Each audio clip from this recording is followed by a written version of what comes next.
लता जी के लिए एक बार जोरदार तालियां सभी युवकों ने बजाकर उनका स्वागत करना चाहिए। जितने भी पदाधिकारी यहाँ पर उपस्थित हैं, युवा मोर्चा की तरफ से ये कार्यक्रम किया गया है। एक आधा शेर गीदड़ों में बाहर निकलता है और वो शेरनी हमारी माधवी लता है। जिस तरीके से पूरे हैदराबाद कंस्टिट्यूंसी में एक अकेली जो मुगलों के राज से राज करते आए हैदराबाद में, उनके सामने खड़े रहकर अपने हिंदू का विचार, हिंदुत्व क्या है हैदराबाद में, नहीं तो अगर ऐसे लड़ने वाले अगर इस देश में नहीं होते और भारतीय जनता पार्टी नहीं होती तो हैदराबाद को कब से इन्होंने पाकिस्तान बना दिया होता। और उस पाकिस्तान को अगर बनने से रोकना है तो माधवी लता जी को, हमको सभी हिंदुओं को एक होकर उनको मतदान करना है। अरे हम लोगों ने सभी लोगों के पास जाकर ये कहना है, अरे हिंदुओं जागो, अब तो जागो, हिंदुओं को जागने की बारी आ गई है। और जिस तरीके से हमारी माधवी लता जी ने पिछले कई दिनों से काम किया है, जो लड़ाई की है, जो संघर्ष कर रहे हैं, जो मेहनत कर रहे हैं, सबसे पहले तो सभी भारतीय जनता पार्टी के सभी पदाधिकारी का दिल से अभिनंदन करना चाहूंगी कि 11-12 लाख की लोक संख्या के सामने हमने लड़ना कैसा। एक बात सभी युवकों ने अपने दिमाग में गांठ मारनी चाहिए कि जब हमारा इतिहास ही 200 वर्षों का अगर ये देश के सरकार बता रही है तो हमारे हिंदुओं का इतिहास कौन बताएगा। जो 2000 से भी कई ज्यादा इतिहास हिंदू के संत और भगवान रखते हैं। ये मुगलों के राज में पिछले कई वर्षों से अंदर की తెలుసు నేను 11-12 ఇయర్స్ తెలుగు ఇండస్ట్రీలో వర్క్ చేశాను అని దీని తర్వాత చాలా ఇయర్స్ నంతర్ ఇప్పుడు నేను మళ్ళీ తెలంగాణ వచ్చాను అని వస్తే ఒక షేర్ని కోసం క్యాంపెయినింగ్ करने కోసం నేను ఇక్కడ వచ్చాను। అందుకనే అందరికీ రిక్వెస్ట్ చేస్తున్నాను कि युवक అంటే ఏంటి। युवक अगर युवकों ने सोच लिया वो छोटा भाई बड़ा भाई ना, छोटा और बड़ा, छोटा बोलता है कि पुलिस को 15 मिनट हटा दो तो हम दिखाएंगे बोले कि क्या कर सकते हैं। छोटे को मेरा कहना है तेरे को 15 मिनट लगेंगे छोटे, और हमको सिर्फ 15 सेकंड लगेंगे। 15 सेकंड पुलिस को हटाया, 15 सेकंड अगर पुलिस को हटाया तो छोटे को बड़े को ये पता नहीं लगा कहां से आया और कहां को गया। सिर्फ 15 सेकंड लगेंगे हम लोगों को जिस दिन हम मंच पे आ गए। तो आपको ये बताना चाहती हूँ, देश के प्रधानमंत्री नरेंद्र मोदी जी पिछले 10 वर्षों में जिस तरीके से इस देश के लिए काम कर रहे हैं, पूरे विश्व में आज हिंदुओं को सबसे ज्यादा सम्मान देने का काम अगर किसी ने किया है तो वो हमारे आदरणीय प्राइम मिनिस्टर मोदी जी ने किया है। हर मंच पे उन्होंने दिखाया है राम मंदिर को पिछले 500 वर्षों से जो न्याय नहीं दे सके ऐसी कांग्रेस पार्टी जिसके साथ बैठने का काम एमआईएम करती है, डमी कैंडिडेट देकर हैदराबाद की कॉन्स्टिट्यूंसी को ये दिखाते हैं कि कांग्रेस भी हमारी जात भाई है, हमारी रिश्तेदार है, हमारे खून से मिलती है करके कांग्रेस का उम्मीदवार डमी देते हैं। अरे दम है ना, अपने घर में तो कुत्ता भी शेर होता है, हमारे घरों में आके देखो, हम बताएंगे तुम्हारी औकात क्या है। और जिस तरीके से मैं सभी अपने हिंदू भाई बहनों को, सबको जो इस देश को प्यार करता है, जो देश की आस्था से प्यार करता है, देश के लिए अपने जान देने को तैयार है, सबने गांठ मारना चाहिए कि इस बार ये लड़ाई माधवी लता से ज्यादा इस देश के सम्मान की लड़ाई है। देश को 5वें स्तर से 3रे स्तर पे लाने की लड़ाई है। अब की बार इस देश की लड़ाई ये युवकों के हाथ में, महिलाओं के हाथ में, इस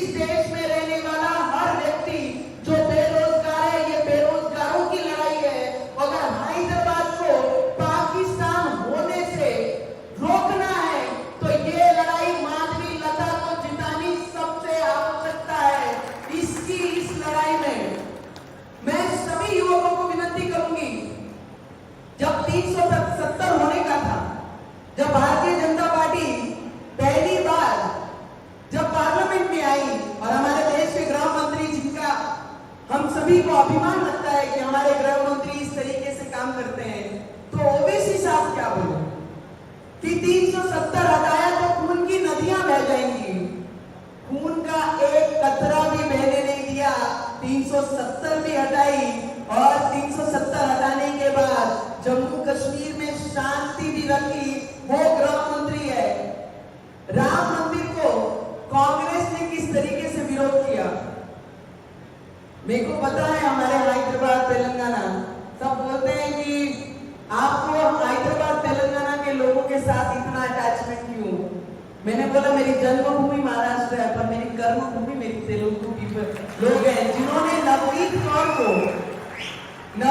कौर అంటే ఎవరు ఆ పేరు ఇచ్చిందనంటే నా తెలుగు ప్రేక్షకులందరికీ. ఇప్పుడు నేను తెలుగు పార్లమెంట్ లో కూర్చున్నప్పుడు నేను అందరూ నా Telugu MP member of parliament ఉంటారు, అప్పుడు అందరూ పక్కన కూర్చుంటున్నాను. ఆంధ్రాలో ఏమవుతుంది, తెలంగాణ ఏం జరుగుతుంది, ఎవరు కోర్సుకొని వర్క్ చేస్తున్నారు, ఎవరు అపోజిషన్ లో ఉన్నారు, అన్ని డీటెయిల్ అక్కడ కూర్చొని పార్లమెంట్ లో నేను వాళ్ళతో అందరితో మాట్లాడతాను. कांग्रेस ने किस तरीके से राम मंदिर का विरोध किया, 27 वकील लगा के राम मंदिर बनना नहीं चाहिए करके इन्होंने विरोध किया। और तब भी ओवैसी जी ने बोला कि राम मंदिर कभी नहीं बनेगा, बाबरी थी, बाबरी है और बाबरी रहेगी। अरे बाबरी कभी अस्तित्व में आ ही नहीं सकती। और राम मंदिर था, इन्होंने मोदी जी पे प्रश्न उठाया राम मंदिर बनाएंगे बोले, पर तारीख नहीं बताएंगे। अरे मोदी जी एक अकेला शेर है इस देश में, तारीख भी बताया, राम मंदिर भी बनाया। तुम्हारी बाबरी कहाँ है वो तो बताओ। सिर्फ भाषणों में बाबरी है, सिर्फ मतदानों के लिए बाबरी है, धर्म से प्यार नहीं, सिर्फ मतदानों के लिए हिंदू मुस्लिम करने का काम ओवैसी ने किया है। 3 तलाक पे बोला, जब 3 तलाक मुस्लिम महिलाओं के फेवर में जब मोदी जी ने ये बिल लाया तो ये बोले हम 1 रखे, हम 2 रखे, हम 3 रखे, हम 4 रखे। मोदी जी को क्या करना पड़ता है, मोदी जी को आपसे कुछ नहीं करना पड़ता, पर महिलाओं को सम्मान देने का काम हमारे देश के प्राइम मिनिस्टर ने हर वो बिल के द्वारा इस देश की महिलाओं को विश्वास दिखाया है। फिर वो हिंदू महिला हो या मुसलमान महिला हो, 3 तलाक देके जो इनसिक्योरिटी वो मुस्लिम बहनों में थी वो हटा के ये दिखाया है जिस तरीके से हिंदू कल्चर में महिलाओं का सम्मान किया जाता है उसी तरीके से हर समाज में महिलाओं का सम्मान होना चाहिए। तो 3 तलाक लाया। मैं आपको इतना बताना चाहती हूँ कि ये मतदार संघ की चर्चा जब पूरे देश में चल रही है कि इतना बड़ा लोक संख्या का मतदार संघ है, कंस्टिट्यूंसी है जिसमें 11-12 लाख, ओबीसी जिसके भरोसे उछल रहा है ना, सालों से सालों पीढ़ियां हैदराबाद में तुमने, अगर तुमने तुम्हारे काम में इतना दम है ना, आओ महाराष्ट्र में।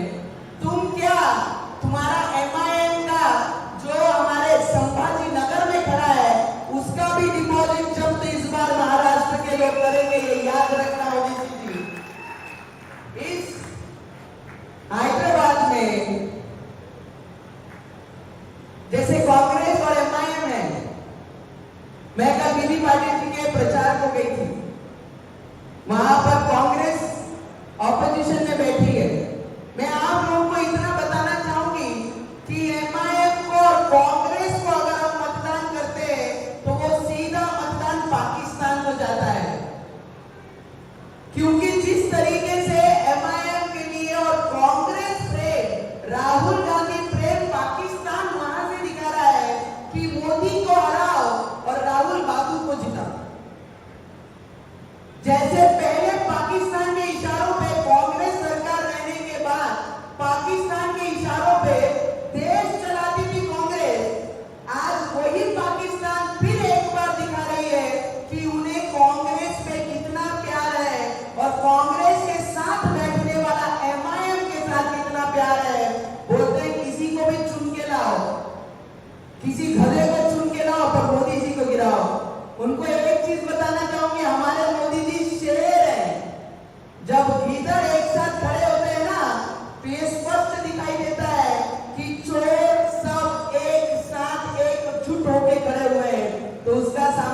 शेर ही कर सकता है। गीदड़ हमेशा गीदड़ ही रहता है और शेर हमेशा शेर ही रहता है। मैं आप लोगों को जितने युवक हैं यहाँ पर ऐसी जगह पे लड़ना, मैंने कहा ना अपने घर में तो कोई हर कोई शेर होता है, दूसरे के मतदार संघ में दूसरे कॉन्स्टिट्यूंसी में आके दिखाना तो आपको पता लग जाएगा कि आपकी कितनी लाइकी है, दूसरे एरिया में आके आप लड़ सकते हैं। मैं युवकों का रजाकार,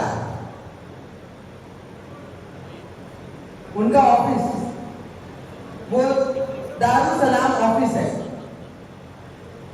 बोलते हैं सरकार किसी की भी हो तेलंगाना में, डिसीजन कहां से होते हैं? दारुल सलाम से होते हैं। दारुल सलाम को अभी कांटा मारना है। क्या करना है? सभी युवकों से पूछ रही, दारुल सलाम को क्या करना है? क्या करना है? और यहां पर जो हिंदू की बात करेगा वही हैदराबाद में राज करेगा। मैं आप लोगों से, सभी युवकों से विनती करूंगी कि इस कॉन्स्टिट्यूंसी को देखते हुए पूरे देश में इस कॉन्स्टिट्यूंसी पे नजर है, तो मैं सभी महिलाओं से भी विनती करूंगी कि मतदान जो परसेंटेज है वो परसेंटेज कैसा बढ़ना चाहिए। हर युवकों ने अपने खून के हर एक बूंद में हम भगवादारी हैं, ये लेकर मतदान के दिन बाहर निकलना है।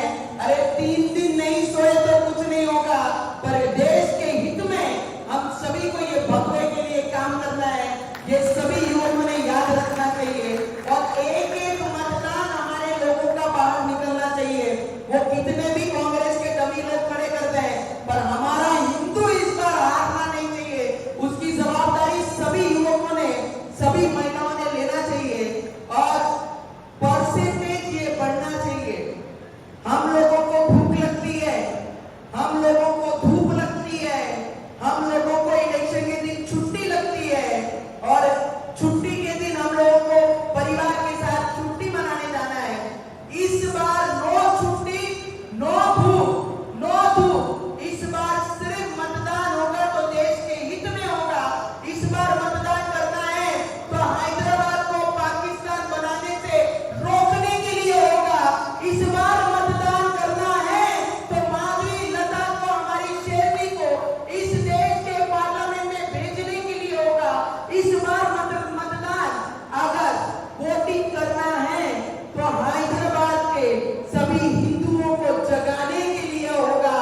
मैं आप लोगों से, सभी युवकों से विनती करूंगी कि आपकी बार,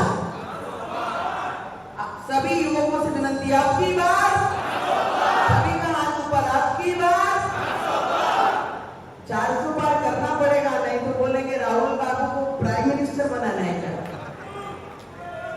सपने में भी कभी नहीं बन सकता क्या? जिस राहुल बाबू को 52 वर्ष लगते हैं समझदार होने के लिए, तो वो देश कब चलाएगा? वो देश कब चलाएगा? देश चलाने की ताकत तो इस देश के प्रधानमंत्री नरेंद्र मोदी जी रखते हैं। इसके अलावा इस देश को कोई नहीं चला सकता। अरे 5वें स्तर से 3रे स्तर पे लाने की ताकत अगर कोई रखता है तो इस देश का प्राइम मिनिस्टर ताकत रखता है। नरेंद्र मोदी जी इस देश को ऊपर लाने का काम कर सकते हैं। मैं आप लोगों से विनती करूंगी, जो संविधान मिट रहा है, संविधान को मिटा रहा है, संविधान को खत्म कर रहे हैं, जो नारा कांग्रेस और एमआईएम दे रही है, उन लोगों को एक चीज बताना चाहूंगी कि संविधान मिटाने के लिए किसका बाप भी ऊपर से नीचे आ गया तो भी संविधान मिटा नहीं सकते। ये चीज आप लोगों ने याद रखना, क्योंकि हमारे देश के प्राइम मिनिस्टर जब नया पार्लियामेंट बनता है तो सर पे संविधान लेके नया पार्लियामेंट में जाते हैं। अरे संविधान का सम्मान करने वाले इस देश के प्राइम मिनिस्टर है, जिन्होंने आदिवासी महिला की, आदिवासी बेटी को प्रेसिडेंट बनाया, राष्ट्रपति बनाया, तो वो संविधान बचा सकते हैं। संविधान कांग्रेस नहीं बचा सकता। सभी कांग्रेस ने हमेशा दलितों को, पिछड़ों को पीछे रखने के लिए कांग्रेस ने हमेशा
इतना मैं शब्द आप लोगों को देती हूँ और सभी पदाधिकारियों का, फिर से नगर सेवकों का, कॉर्पोरेटर्स का, माजी एमएलए का, लड़के जो हारे ऐसे उम्मीदवारों का भी, तो जीतेंगे आज आगे ऐसे उम्मीदवारों का भी दिल से मैं अभिनंदन करती हूँ। और युवा मोर्चा का, स्टेट के, डिस्ट्रिक्ट के सभी युवा पदाधिकारियों का दिल से स्वागत करूंगी।